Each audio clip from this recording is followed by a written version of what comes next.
আসসালামু আলাইকুম। তো আসল ঘটনা হয়েছে, এখন বিএনপির কিছু কিছু মানুষ যে আওয়ামী লীগের ফোলা পাইলে বস্ত্র দিতে আছে। এক সময় যখন আমগর মারছে আমরা আহত হয়েছি, ঠিক আছে।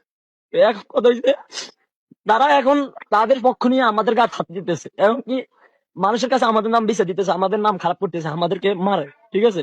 তো বলেন এরকম বিএনপি করে লাভটা কি? কি পাইছি আমরা? আমরা কি কোনো কিছু? বিএনপি করে এখন আমরা মার খাইছি। আওয়ামী লীগদেরকে ওরা শেল্টার দেয়, আমরা ঘরে মারে, তারাও আমগর মারে। এটা কিরকম? এটা কোন বিএনপি রাজনীতি না। আল্লাহ দয় লাগে, আপনারা এটা ঠিক করবেন। আর নাহলে আমার জীবন, আমার লাইফে যত দুঃখ হয়েছে আজ জীবন আমি লীগ যাতা করাও মারছি। আল্লাহ দয় লাগে, আপনারা ক্ষমা করে দিয়ে। সামনে তো আমি কোনো বিএনপির কিছু না, আমি বিএনপির লোক গড়ও চিনি না, আমি আর কিছু না, ঠিক আছে।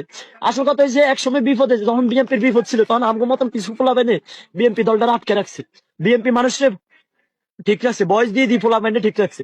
আর এখন যখন ভালো সময় আছে, এখন আম করে ছিল না, এখন আমগো গায়ে তাপ দেয়। এরকম বিএনপি করে তো কোনো লাভ নাই, ঠিক আছে।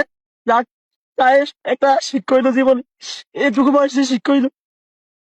আল্লাহ রাস্তে সবাই মাফ করে দিন। দেশ ও বিদেশে যারা আছে তাদের কাছে জীবন হাত দিয়েছে, বাউন্ন ব্যাপক কথা কইছি, মাফ করে দিন সামনেতেন।